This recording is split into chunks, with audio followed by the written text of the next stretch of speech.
Across the Campus, your college sports podcast presented by atbsports.net. I'm Alex, the captain, joined by AJ, the guru. What's going on, everybody?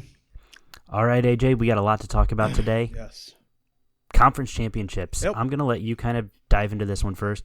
You were at the Big Ten championship this weekend, and it looked like you had a blast. It was a good time, yeah. We were lucky enough to be able to put some stuff on Twitter before the game, do a little Q&A. Once we got into the stadium, though, for people who have been to Lucas Oil, it's a solid metal roof, and nothing comes in and nothing goes out. So I had no reception during the game. The only thing the only time it ever goes out is when the roof is open, and for some reason they never do that. I've been to games in August and September, and the roof's always closed. I was going to say, I've never seen them open that roof before. So no, and there's a window on the north side of the stadium that's opened, or that they can't open, and kickers absolutely hate it because it makes it a wind tunnel. And so, but yeah, now to the Indianapolis for the Big Ten Championship, as we mentioned.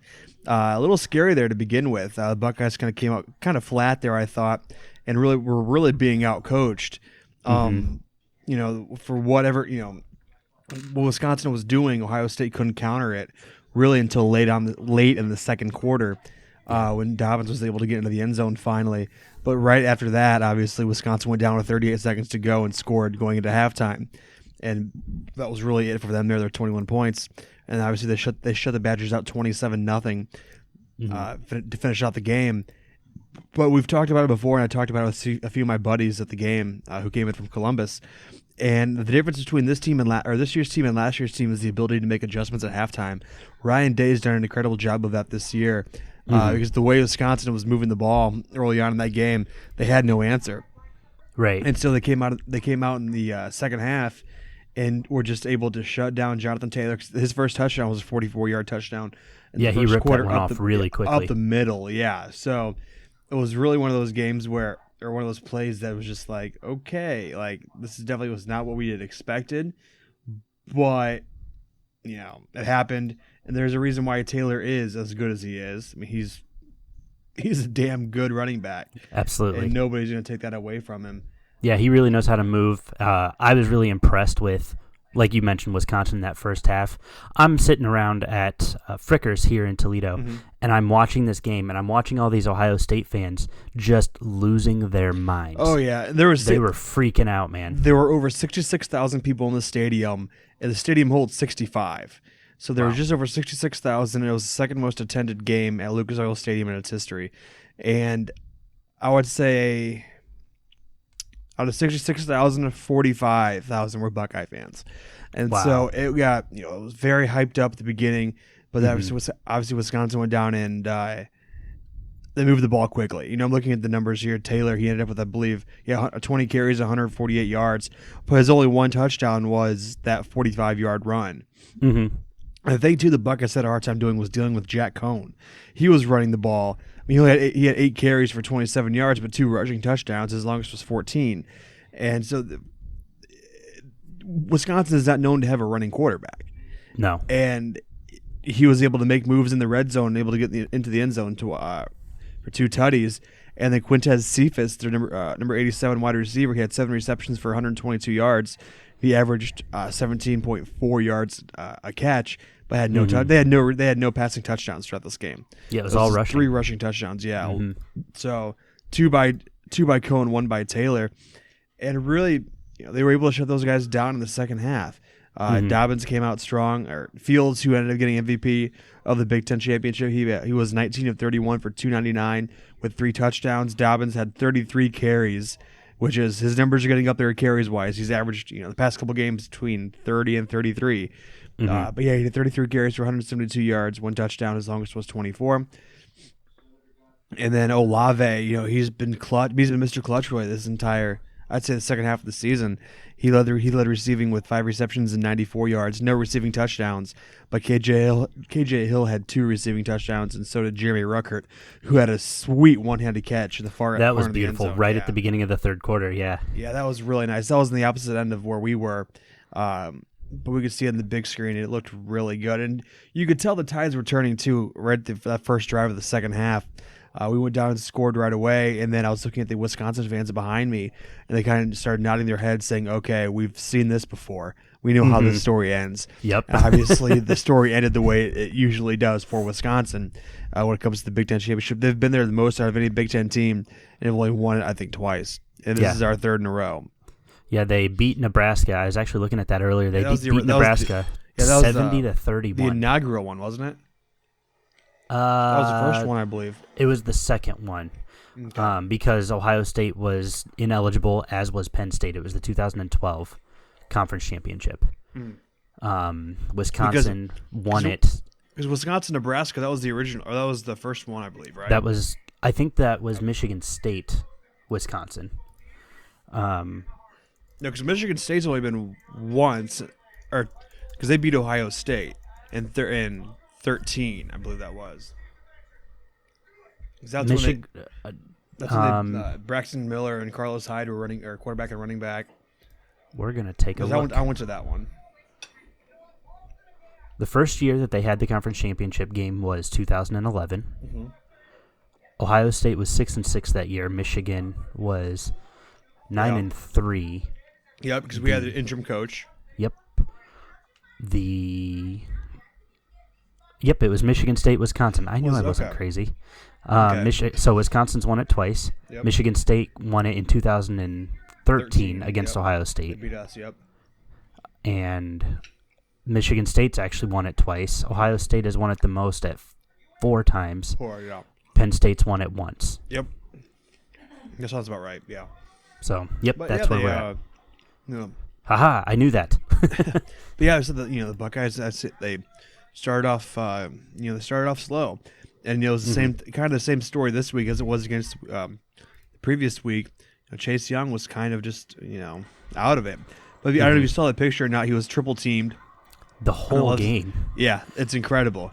Which left Malik Harrison, Damon Arnett, Tough Portland, Pete Warner, who's an Indianapolis kid. Those guys were able to fill in those gaps, and Chase had 1.5 tackles for loss, 4 solo, 6 total. Mm-hmm. But sack-wise, Zach Harrison had 1, Jayshon Cornell had 1, and that was it.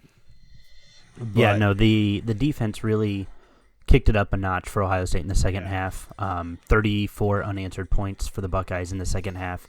They just really took it to Wisconsin. Yeah. Wisconsin put up a really good fight in that first half, did absolutely nothing in the second half, and I mean, I know I've said it before, you can't spot a team 14, 21 points and expect to win. But it kind of looks like if you're Ohio State, you can. So there's a few teams you can do that with. Yep. Obviously, we won it, and we move on to the next round against Clemson, which we'll talk about that later. Yeah, that's gonna be really fun. Yeah. And speaking of Clemson, might as well talk about the ACC championship. Yeah. What Clemson a weak game thoroughly that was. Dominated Virginia. Just embarrassing. It made no sense, honestly. No, it really didn't. I mean, when Virginia's the best team out of that division, that coastal division, I guess that's what you get with a 9-4 program. But hey, I mean, Clemson did what they needed to do. Trevor Lawrence came out, looked pretty good, 300 yards, 4 passing touchdowns. I mean, there's not really much you can really say about Clemson because they just haven't played anybody. Yeah. And I think that's the thing that frustrates me is, yes, they thoroughly routed Virginia, and I think that's really what kept them at the number 3 spot. Yeah, so here I pulled up the coastal division here. It's Virginia, Virginia Tech, Miami Pitt, UNC, Duke, Georgia Tech. Let's be realistic here. That's gross. Well, then even the Atlantic, I mean, it's not much better. It's Clemson, Louisville, Wake, Boston College, Florida State, Syracuse, NC State. Mm-hmm. So I'm looking at the win probability. Yeah. Clemson's worst win probability for this game was at 91.7%. Huh. And that was when they were driving. It looks like, that's when they were driving. No, that's when Virginia was driving. And then they stopped them, and then it just steamrolled from there by Clemson. Yeah. Yeah, Lawrence here, he was 16 of 22 for 302 yards, 4 touchdowns. Etienne had 14 carries for 114 yards, 1 touchdown. Dixon had 8 carries for 47 yards, 1 touchdown. And then Bryce had 2 carries for 8 yards and 1 touchdown. T. Higgins was Trevor Lawrence's favorite player he had of the night. 9 receptions for 182, 3 touchdowns. Mm-hmm. And even Ross, who's been kind of the guy this year, only 3 receptions, 94 yards, and 1 touchdown. I was a little surprised Trevor Lawrence only had 16 completions, 16 of 22, like you mentioned. But he didn't need to throw the ball. They ran the ball 38 times. Yeah, when ETN was averaging 10 yards a carry, I mean, there's not much you really need to do against this Virginia team. Virginia showed signs of life a little bit early. Yeah. They traded touchdowns in the beginning. In the first quarter, Clemson was only up 14-7, but then Clemson just thoroughly dominated the rest of the game, up 31-7 at halftime, 45-14 at the third, and then obviously 62-17 to finish it out. Right, yeah. Looking over here at the numbers for Virginia, 27 of 43 for Perkins, 266 yards, 2 touchdowns, and 2 picks. They threw 3 picks total in the ballgame. But rushing-wise, had 104 yards of rushing. That's definitely not going to get it done against a top team. No, absolutely not. And it's so frustrating if you're a Virginia fan because, let's be honest, you knew coming into this game what was going to happen. It's, similar to the Wisconsin second half that you mentioned. You know that if you're Virginia, you're hoping to keep this game competitive. Not necessarily that you're going to win, but you hope to make it competitive so that you get a good bowl game. And they couldn't even do that. What they did for a quarter. But I mean, I'm saying they got a good bowl game. I mean, sure, but I don't know. I'm just that's Virginia. One thing. That's one thing Notre Dame fans are upset about now is that Virginia got a better bowl game than Notre Dame did. Well, Virginia plays in the conference championship. Notre Dame doesn't. Sorry, Notre Dame. Join a conference. Exactly. Big Ten would love to have you. Just saying. The Camping World Bowl against Iowa State. That's going to be a fun one. I really like that matchup, actually. Yes, I mean, not really much there from the ACC. Let's jump to the Pac-12, because you and I were really, really hyping up Utah going into this game. And we were both dead wrong. Oh, my God. I've never been more wrong about anything in my life. No. I was at my company Christmas party watching it. As I called, I think I tuned in late in the first quarter, and I go, yikes, this is not what we had expected, because like we said, we talked about it so much. It was just kind of like, okay, then it's done. Well, and I think for me, that was the thing. Oregon goes up 20-0 at halftime. Yep. And everybody's watching this game like, what is going on? Tyler Huntley had 2 costly interceptions. Yep. Justin Herbert didn't even look that good. He only had a QBR of 50.4. He only had 14 of 26 for 193 and 1 touchdown. So Tyler Huntley actually outplayed him, saved the 2 interceptions. Right. But those 2 interceptions brought that QBR down to 18-9. Yes, it did. And I feel bad for Tyler Huntley. I like that kid a lot.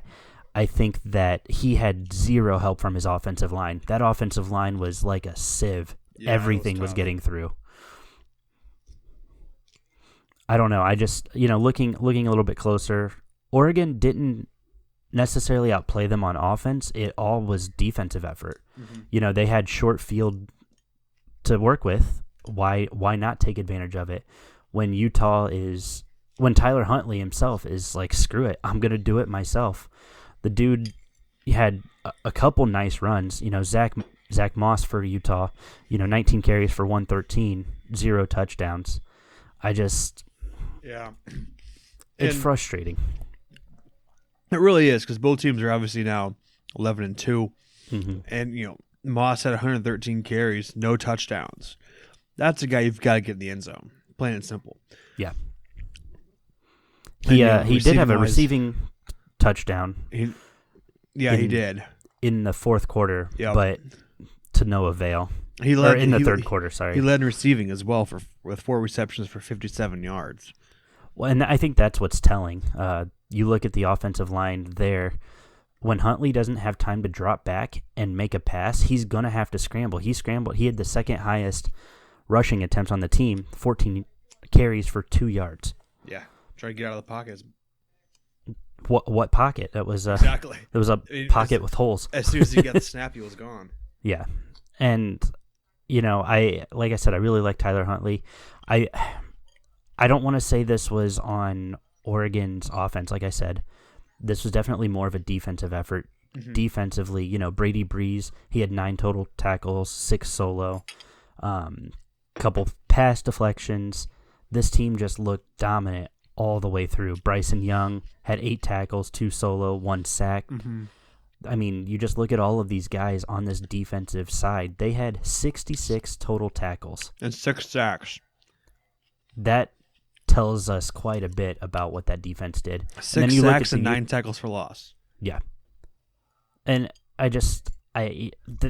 what can an offense do against that, right? I mean, you look at the Utah defense, 63 total tackles, 1 sack.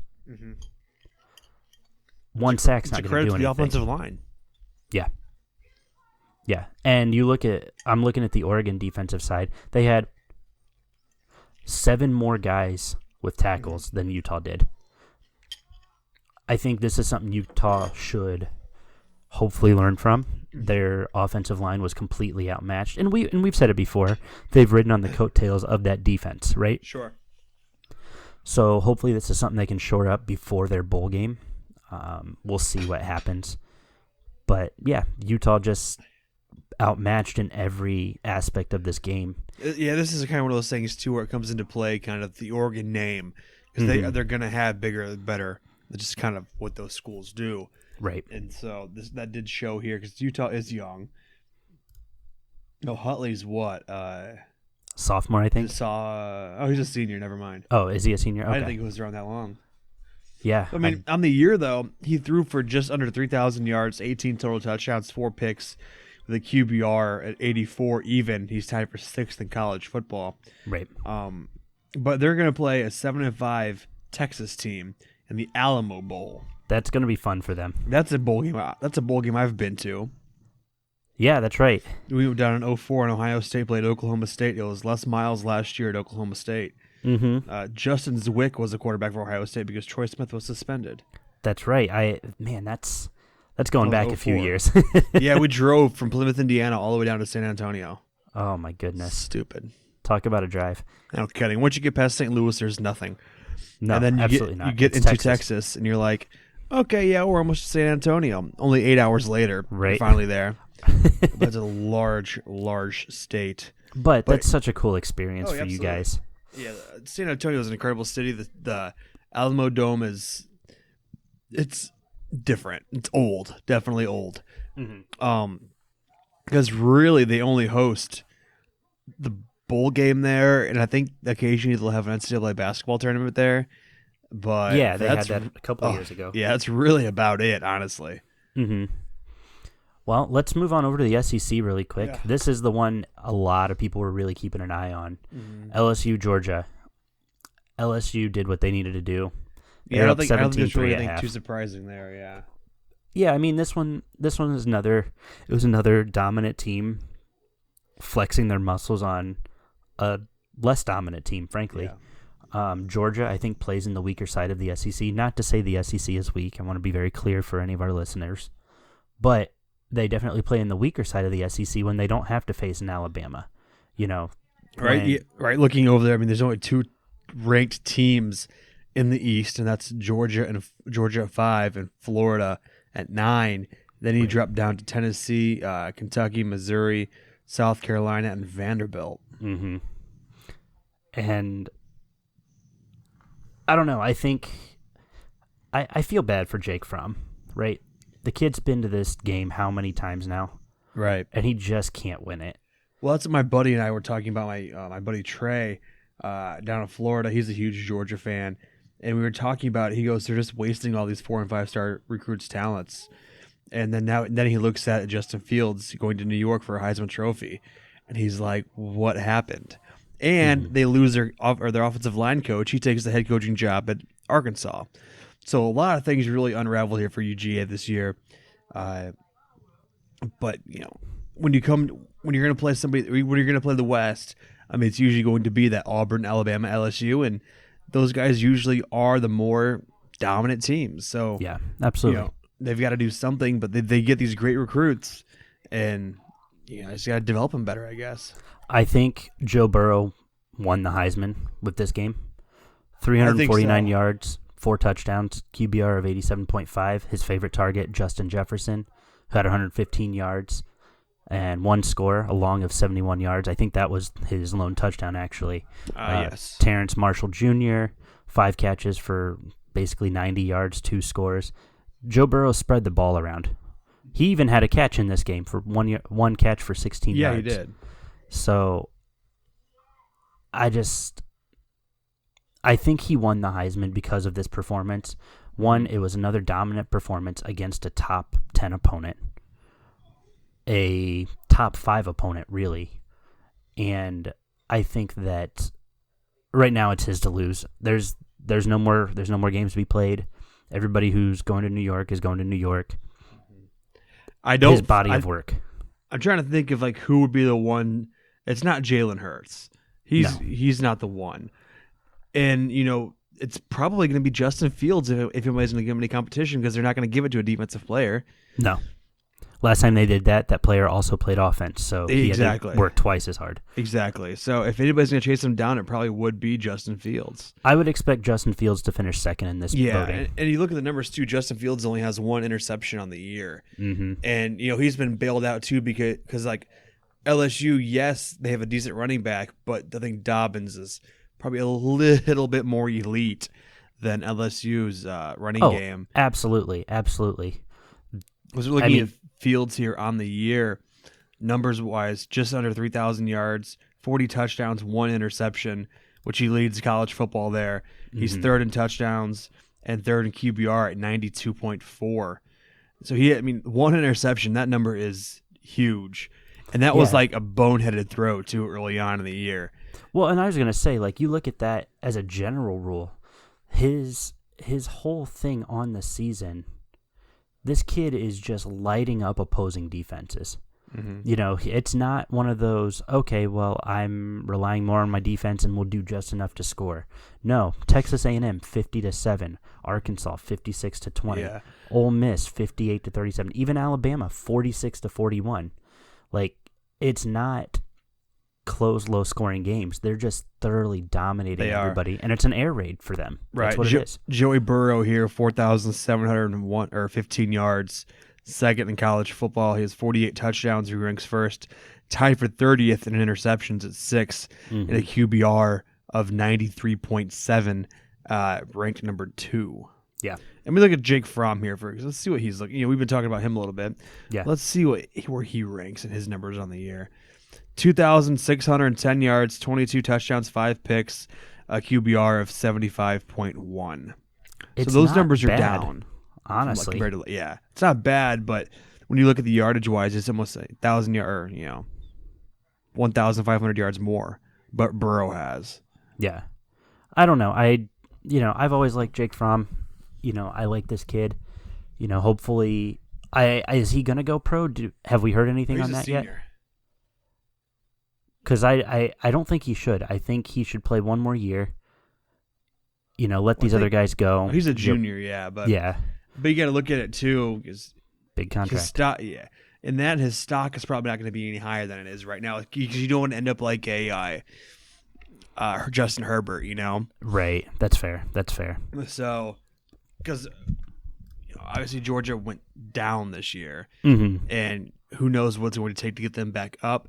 So, you might as well just go right now, and your stock is as high as it is. He has a junior. He's 6'2", 220. He has a prototypical build, I'd think, for a quarterback who may be taken, second, third round, start as a backup and work his way. Because he can throw the ball, and that's never been a question. But, this quarterback class is not that deep this year. No, it really isn't. And it's not really that deep next year either, when you really think about it. It's a little thin all around for a couple years, which isn't necessarily a bad thing. We've been blessed with some good QB classes in the NFL the last few years. So I'd say this year is probably a big offensive line, big defensive line, and probably those two areas are probably the most heaviest in this coming draft. But I think Fromm, he'll probably end up going, depending too on how they do in the bowl game. Yeah, absolutely. But the other game was kind of interesting too. We had to watch was Memphis-Cincinnati. Memphis-Cincinnati was a big one. Just really quick, I do want to touch. We can just go over the score real quick. Baylor-Oklahoma for the last of the Power Fives. Yep. Oklahoma, I think we kind of all expected it. We weren't expecting it to be this close. No, overtime, right? Yeah, overtime, 30-23 in favor of Oklahoma. Jalen Hurts, 287, 1 touchdown. He did not look that sharp in this game. No, he didn't. I watched this at work, and he was not. I mean, he had 17 of 24, of course, but he just did not look on point. And I didn't get to watch it, but did Brewer get hurt? Yeah, so Did he? Okay, because I see they played 3 quarterbacks here. Yeah. He was 3 of 6 for 15 yards, and then Zeno, was, I don't know how he did manage this, but 2 of 6 for 159 yards. Your guess is as good as mine. I didn't get to see that portion. They had what was it? Tristan Ebner had an 81-yard touchdown catch from Zeno. Okay. And then Zeno had another bomb throw. Oh, so 79 yards or 78 yards. Yeah, okay. So, but the rest of it, just interesting. Yeah, I kind of felt like Baylor was in trouble in the second half after all those injuries started mounting, especially the quarterbacks. But their defense held. Their defense played really sharp, especially down the stretch, helped them get back into the game, forced overtime, and then obviously Oklahoma won it out. Baylor had 84 total tackles, 42 solo, 3 sacks, 8 tackles for loss. So and one interception as well. So defensively they held strong, but I think it just kind of came down to the experience and the power of Oklahoma. Yep. Yeah, Oklahoma just looked really good. CeeDee Lamb had himself a day though. Yeah, he did. He went 8 receptions big for 173. No touchdowns. No scores. No. But when you've got the run game doing its job, I guess you don't need him to do too much scoring. And then, in fact, I think because he was covered, he and Kennedy Brooks, they were both covered pretty heavily this game. It opened up the ground for Kennedy Brooks to run, but then for Jalen Hurts to do a little bit of feet magic, all that stuff. I just think they looked really good on the ground as well. 146 total rushing yards and 2 scores.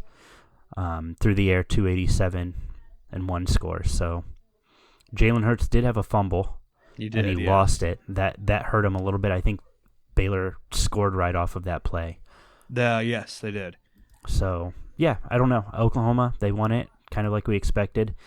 It's hard to win a football game when you're down to your third-string quarterback. That's tough, yeah. But the defense, that Baylor defense, I'm impressed by them. I wasn't impressed before. I'm impressed now. They held big on a big stage. Couldn't hold long enough, but I think they played really well. So hats off to you, Baylor. Yeah, and it's something positive too.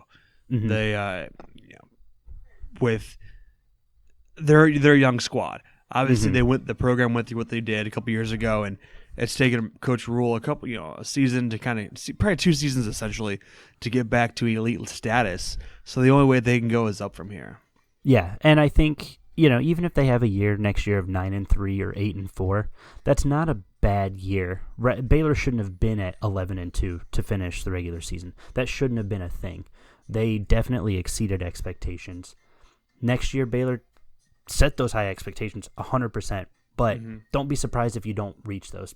Don't be upset with an 8-4, 9-3 season, because you're just building momentum for the future and to rebuild this program. Sure, and they're going to get that recognition now. With Rule being a good coach. Yep. And as Brewer, he's got to be a senior by this point. Yeah, I think he is. Let me look here. Yeah, he's a junior actually. Is he a redshirt junior? It just says junior. Okay. But either way, year of eligibility left, and you never know.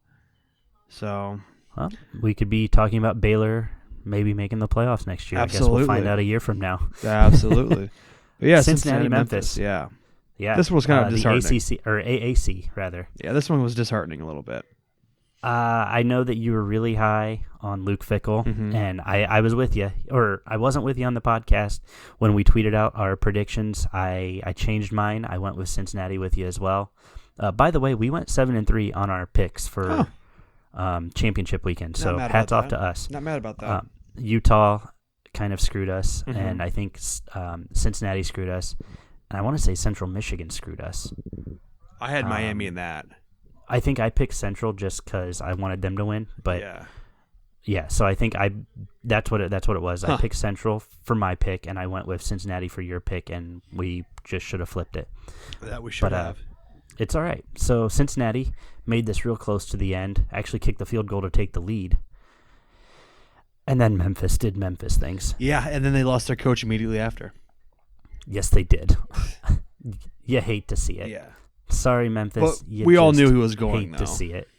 Well, yeah, I mean, you know what? It's Mike Norville went to where did he go? Yeah, that's right. And Ryan Silverfield has it lined up for success. This Memphis team is very well coached. They play really good football.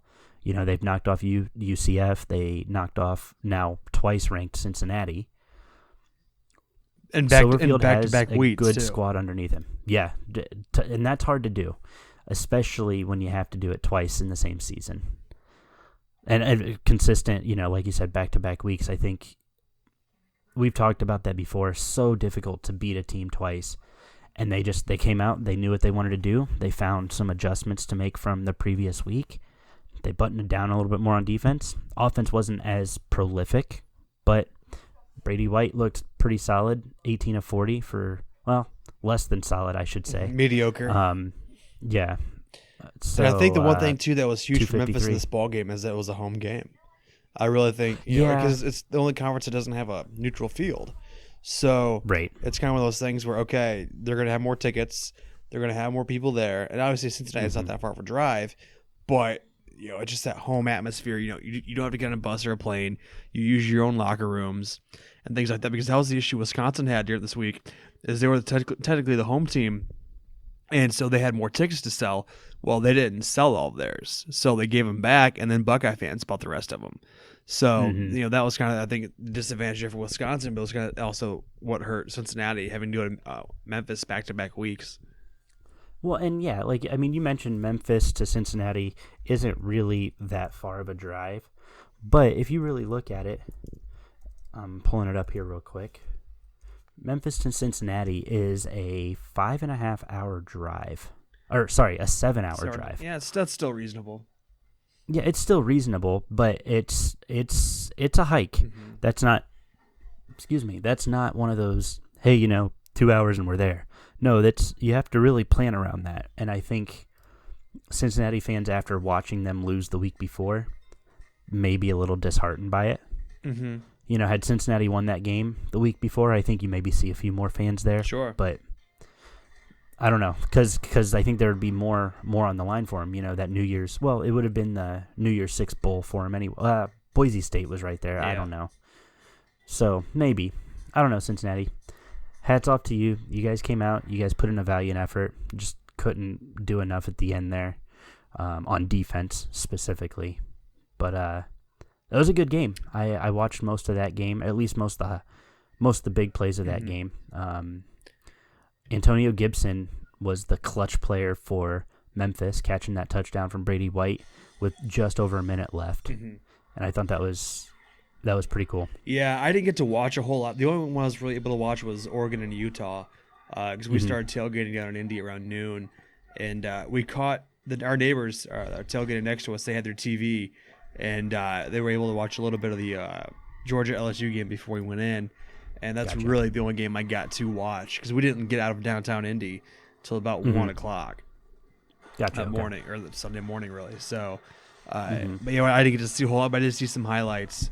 And it was just kind of one of those things that we mentioned. Cincinnati's good, but for some reason, Memphis is this year, they're just on a different level. And, now who knows what's going to happen.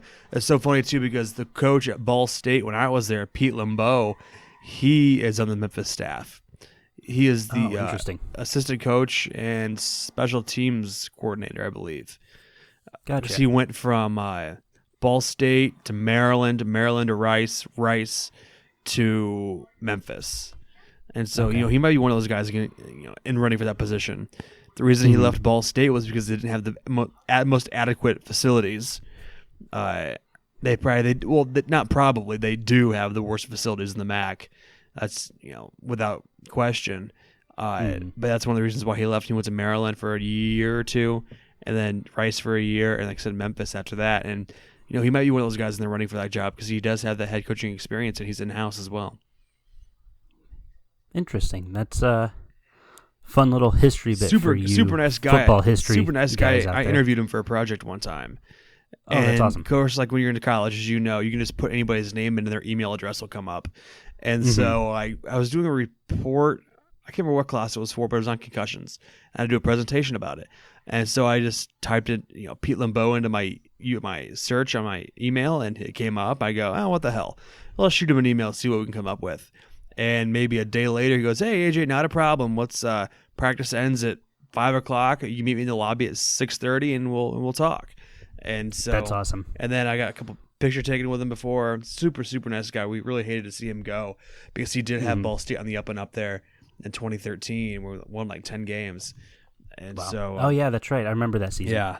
So with Keith Wenning, Jonathan Newsom, Willie Snead, Jawan Edwards. You guys had a lot of great players then. That was a really good squad. And Willie's the only guy in the league right now from that squad because Newsom he was drafted by the Colts and then got busted with a little sticky icky, and then they got kicked off. And then Keith Wenning, he played for the Giants and then Cincinnati, and then was cut.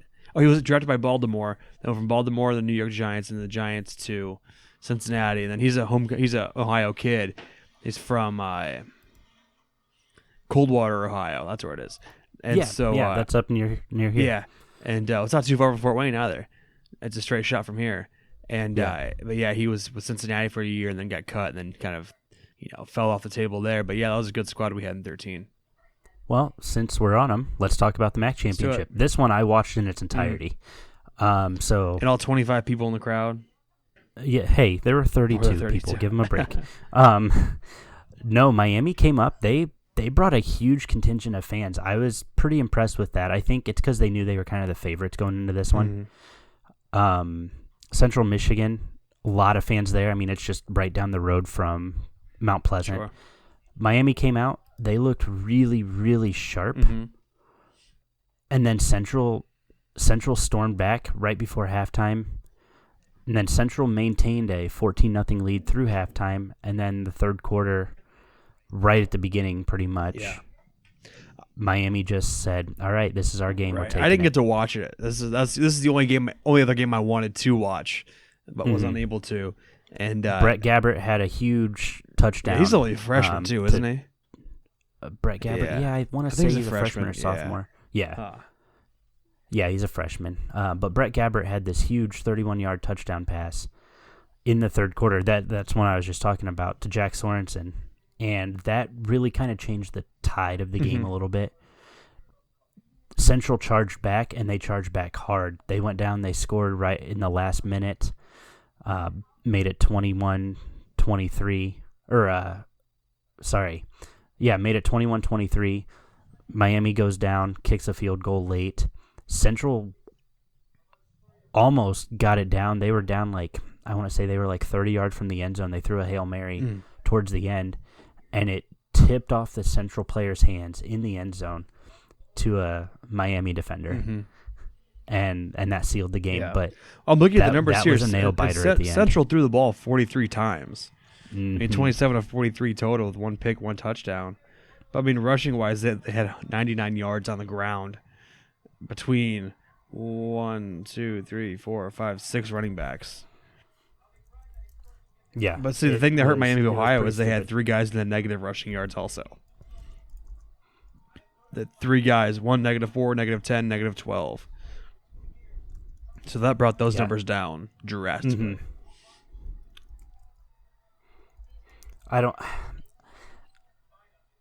I want to see Miami do well since they are now representing our conference from, for the remainder of the season. They're the conference champions. They're holding that flag. They're carrying that banner for us, if you will.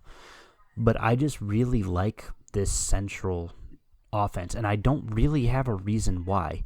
I think it's just a really balanced offense.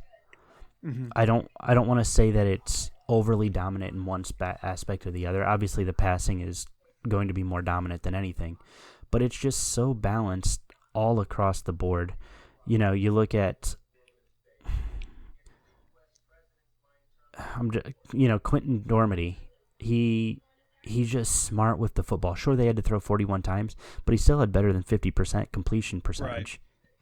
Right. Like, he just looked good doing it in this game, and they just came up a little short at the end. And I totally forgot too. Jim McElwain was their coach. Yes, he really took a downfall, didn't he? Yeah, it's gross to see. Right, he was floored. Well, and I think. Well, and Central they went 1-11 last year, so they rebounded hard. Yeah. And I'm looking at the stadium numbers. 22,427 people were there. So that's one of the bigger MAC championships we've seen. Yeah. I want to say Toledo, Akron a couple years ago had 26,000, but Toledo was right down the road. So, 45 minutes. And I'm sure Detroit. I'm sure probably Northern Illinois holds the record when they had. Oh, easily. When they had. I can never think of that kid's name. Was a Heisman finalist.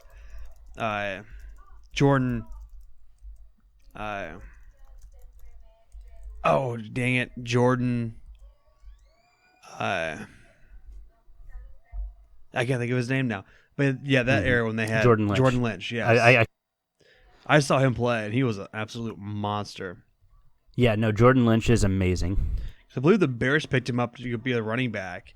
Oh, that didn't last very long. That sounds about right. Yeah, no, Jordan Lynch was cool to watch. He was electric. I remember being a student at Toledo when he was playing, and he came over, and I mean, we're jawing with the Northern Illinois fans and you've been to the Glass Bowl, so you know the student section is right there, right behind the goal line.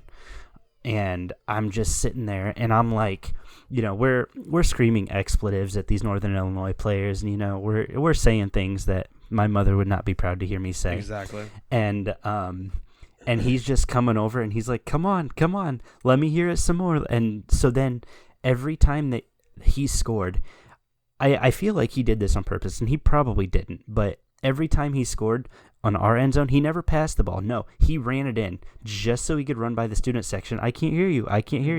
And it was the best. I love that's one of the things I love about Maction, right? Is because your sections are right there. And for me, that was a cool experience. We ended up losing that game. Toledo did, but that was one of those things. You hate to see it, but the kid played some good ball. He did, absolutely. And you can't fault him for being a little cocky there. So yeah, Jordan Lynch was a monster. Yeah, absolutely. Yeah. So yeah, we obviously clinched up there. Talking about the MAC there. Really, Boise State got a win.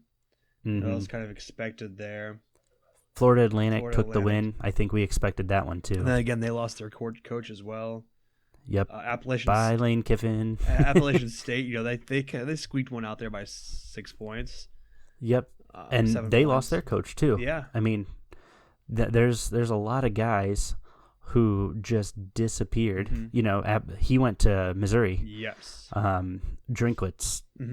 And so yeah, he went after 1 year with App State.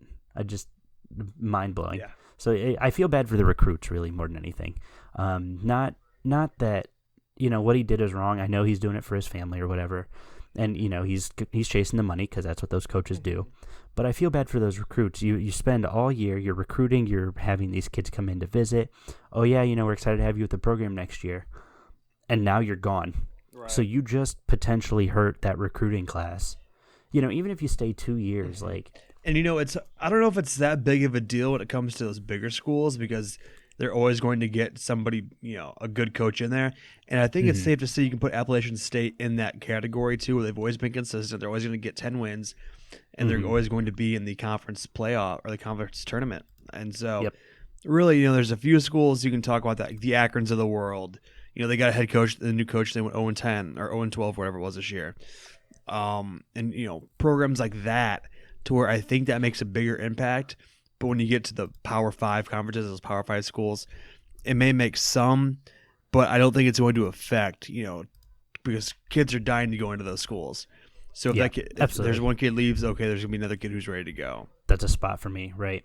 That wraps it up for the playoffs or the conference championships. Nothing really unexpected, save Central Michigan, Miami. At least from my side, I picked CMU, you picked Miami, but I think that kind of wraps that up for that. You wanted to briefly discuss bowl game sponsors. We could just do a whole episode on this. We don't have to do this tonight. We really could. Yeah, the one, though, that caught my eye, I tweeted this out the other day, was the Tony the Tiger Bowl. I did not see that. Very excited about that. That's gotta love a cereal branded bowl. And then Cheez-It Bowl. It's funny because Pat McAfee's the face of that this year. Is he really? He is. Oh, I love Pat McAfee for the brand. Oh, yeah. I've seen his stand-up comedy a few times. He's so funny. Yeah, and I love it when he tweets out stuff. Yeah. Because he's always just like, hey, what's up, guys? And everybody freaks out. Oh my gosh, it's Pat McAfee. Oh, yeah. I love his old punting swagger videos. Mm-hmm. He hits a guy and then he just walks off just look at how great I am. And it's dude, you just wrecked that guy like a defensive back. Yeah. Calm down. I love it. He's one of my favorite former NFL players just because of the swagger. Yeah, and his shows here live, he came to Ball State when I was there, and it was kind of the same thing. Okay, that's awesome. I would love to meet him in person. I'd love to get him on this show. I guess that's let's try to make that happen. Right. I would absolutely love to get him on the show and just talk about his career and that transition from college to the NFL and just I don't know, just have him on for an hour. I think that'd be great. He retweeted and tweeted my brother when we were in college because on graduation day my brother did the Stone Cold with 2 beers, Mm-hmm. And he did that and then poured it down his face over his robe, and then he tweeted it to McAfee and he retweeted it saying "Cheers, boss" or something like that. My gosh. So, yeah, that's cool. So we just got to do something a little bit ridiculous to get Pat McAfee's attention. All right, good to know. All right, I guess let's take a quick look at some of these coaching moves. We talked about a few of them briefly, but let's look at. There's a bunch of teams that have made some moves. Chris Peterson's retiring from Washington after the bowl game. Yeah, that's an interesting one. Yeah, I was kind of surprised with that one, honestly. He's had a hell of a career. Yeah, he essentially turned college football. Would stay around? Yeah, he made them what they are. Yeah. So really, the only schools that don't have a coach as of now are Boston College, New Mexico. Oh, they fired. Oh, Bob Davie. I'm assuming he kind of retired / resigned. Yeah, he was out this year health wise. Mm-hmm. Yeah, he was they were 2-10 this year. Then Fresno State, and that's really the only teams that don't have a job or teams that don't have a coach. Greg Schiano coming back to Rutgers kind of shocked me when I saw that. Ooh, Charlie Strong was out at UCF or USF. I didn't see that. Interesting. Yeah, Jeff Scott's taken over down there. Yeah. Just a lot of moves going on in this offseason. Well, a lot of guys I've never heard of, too, taking over. Yeah. Obviously, I've heard of Lane Kiffin. I've heard of Schiano, Mike Norvell. Willie Taggart. Oh, he took Florida Atlantic. Yeah. Okay. Well, they have 2 coaches there, Glenn Spencer and Willie Taggart. Looks like Glenn Spencer is just doing the bowl game. Okay. Willie Taggart's I see the B up there. Take over, yeah. So he doesn't have to move very far. No, not at all. I know the Colorado State job was a hot topic this year too. Yeah. Yeah, Boston College's bowl coach. He took that job already. Mm-hmm.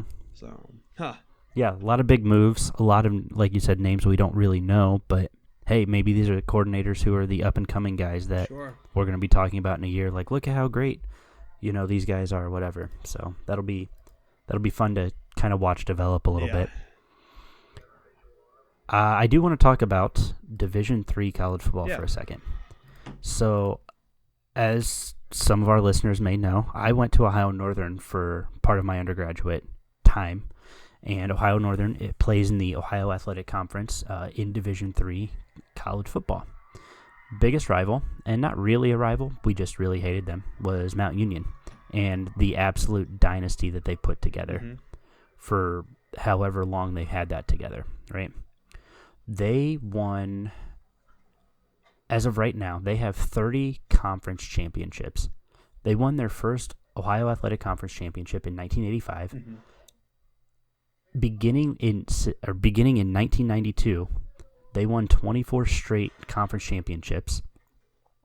And in that time period, lost 2 conference games. Probably, 2 conference games, probably to, was Wabash one of them? Wabash is not an OAC. No, not OAC. Okay, they play them in the playoffs. Right. 'Cause I have friends who played for Wabash. Okay. So I know that pretty well. Because my favorite one is the 2005 upset. Yep. The Ohio Northern upset them, and they upset them big too. It wasn't anything small. It was like 42 to like 20 or something. Like that, yeah. It was pretty big, and it snapped their like 110 game win streak. Yeah. It was stupid. Regular season win streak or something.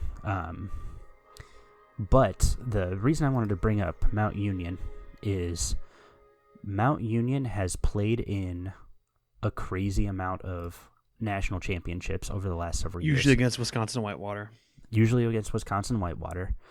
They will miss the national championship this year. They got upset in the playoffs. Who did they just lose to? I just saw it. I just had it pulled up. Well, forgive me. It disappeared on me. Oh, there it is. Sorry, it's loading. But they lost this last week in the semifinals, or quarterfinals. And they lost to... Nope, it was the second round, not even the quarterfinals. They lost to North Central Illinois, who, back when I was at Ohio Northern lost to in the playoffs in the second round. So I thought that was kind of interesting. But the reason I really want to talk about them is this will be their first time missing the playoffs, or missing the national championship since 2016, but only their second or third time since 2000. Yeah. Missing the national championship. What's incredible, I'm looking at their numbers right now throughout the year. They've averaged like 60 points a game. 66-14, 45-7, 37-14, 58-0, 63-6, 66-0, 26-0, 63-24, 51-3, 69-7, 65-14, then lost 59-52. Yeah, I mean, that's absurd. They've got a crazy offense and a defense that can back them up. The defense just didn't do enough in the playoffs. Yeah. I'm going to look at some numbers here for that. Of course, their website's not as thorough, But yeah, that's a lot of points to be scored. But here we go. Mount Union. Here we go. Numbers. Mount Union threw the ball for 549 yards. They ran for 149. 3 turnovers. That's what killed them. And then North Central Illinois, they threw for 522, rushed for 177 with only 1 turnover, and they had the ball nearly 5 or just over 10 minutes longer than Mount Union did as well. At 35 minutes, and Mount Union solid. Had 24 or at essentially 25 minutes. Well, and that's what you want to do when you play Mount Union. And as somebody who went to Ohio Northern, who watched them for a couple years, that's your whole goal. Was that game in Alliance too? I'm sure it probably was, because they were the higher seed. Yeah. Huh. So, yeah, I'm sure it probably was. Wow. But yeah, so I don't want to say the dynasty's over there. I mean, they'll be back next year, win another conference championship, go to the playoffs. Same old. Pretty much. But you don't see them lose very often. That when it's not the college football championship. The Stag Bowl. Yeah, the Stag Bowl, which they moved that location. It's no longer in Salem, Virginia anymore. It is now in Shenandoah, Texas. Is it really? Mm-hmm. Huh. That was the first year it was played there was last year. Yeah, okay. So. Very cool. I didn't realize that. Yeah, man. So yeah, like I said, I just wanted to talk about that really quick. But was there anything else you wanted to add today before I introduce this surprise thing that we're going to do for everybody? Yeah, I mean, we covered a lot, so yeah, let's jump into the surprise thing. All right. Well, I didn't tell you this. I spoke with our overlords at ATB Sports. I said, hey, I want to do a bowl challenge. So ATB is going to be, across the campus is going to be doing a bowl pick'em challenge. Okay. We're going to have a place for everybody to enter. It'll be not a private group. It'll be a public group. We'll have it available for everybody. No password, nothing. Just get your entries in. There are 9 days till the bowl games. We're going to be announcing the winner, and you'll be getting a prize. I think we're going to be trying to do T-shirts. Okay. So we're going to be awarding one lucky winner a prize. AJ, you are obviously, of course, allowed to enter. This is where you get to prove that you are better than the Beard Brothers, AJ. Absolutely. Which we already know. We'll get into those guys here in a little bit. That's fine. But yeah, so this is something I wanted to do, and I'm opening it up to all of our listeners, all of our followers, whoever. We're doing a Capital One Bowl Mania Pick'em Challenge. So cool. I will be posting that link on our Twitter and on the Across the Board Facebook page. Good deal. Getting that out there, letting everybody have the opportunity to see if they can take us down. Yeah, sounds good, man. Looking forward to it. So, all right, I know you want to say it. Let's talk about the Beard Brothers. Man, they came in aggressive the other day on their podcast. You were the one. You sent me the link, and they were a little bit. I just fast forwarded all through all other crap because it's pointless. So I fast forwarded the final 3 minutes, and there's some expletives. Jeez, a few choice words. There were, and used. so they finally tweeted me back, and I took a screenshot of the tweet I sent them now 7 days ago, and they had said that is, I can't remember what they said now that I look at it. I'll just pull it up here. But it was something about, now that you finally accepted our request, we see the tweet, which is a lie, because I followed him last week. I think I followed even over Thanksgiving, so it's been almost 2 weeks now, because this is when all this started.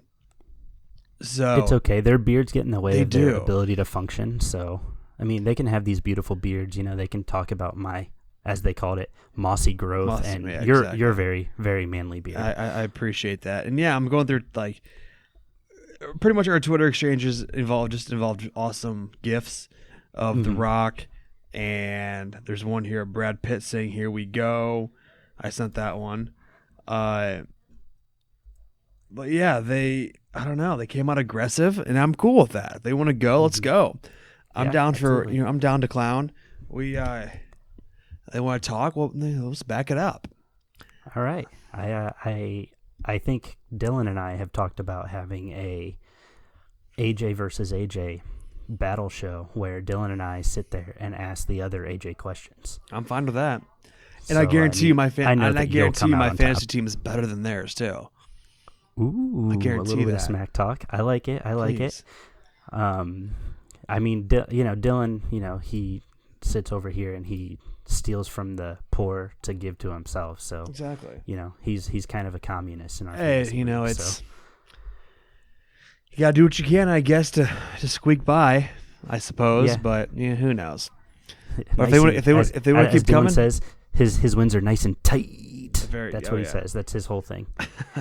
If they want to keep coming after me, that's fine. I'm totally cool with that. We'll sell it one way or another. I'm not scared. I mean, and you shouldn't be. Exactly. I mean, that AJ, he's a nice guy, and he's big and he's tall and he's got a nice beard, but that's about it. I feel like going for him. I feel like in a straight up 1-on-1 fight, you'd take him. So it wouldn't be a problem. There'd be 2 hits, me hitting him hitting the floor. So I'm not too worried about it.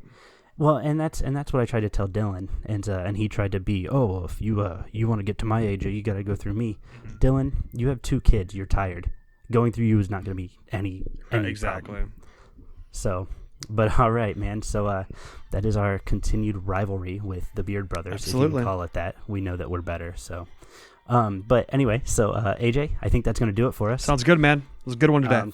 Yeah, absolutely. Guys, thanks so much for tuning in. Be sure to check out our Facebook page, Across the Board Sports, for articles, podcasts, and more. And also, we'll tease this too. You said you've got a good one coming out here tomorrow about the college playoffs, so we'll tease that a little bit. Keep an eye out for that. It should be a good read. Yeah, I'm excited to get that out, to get that into everybody's hands. Just my thoughts on how they should restructure the playoffs. So that'll be exciting. You can check that out on the Facebook page tomorrow as well. Please check us out on Twitter at ATB Sportsnet, and then follow our podcast link, ATB Sports Pod. Follow us on Twitter as well at Across the Campus. If you do want that fantasy football advice, all jokes aside, the Beard Brothers, they really know their stuff. Those guys have done a lot of research, a lot of fact checking, stat checking. They really know what they're talking about. So make sure you check them out on Spotify, Apple Podcasts.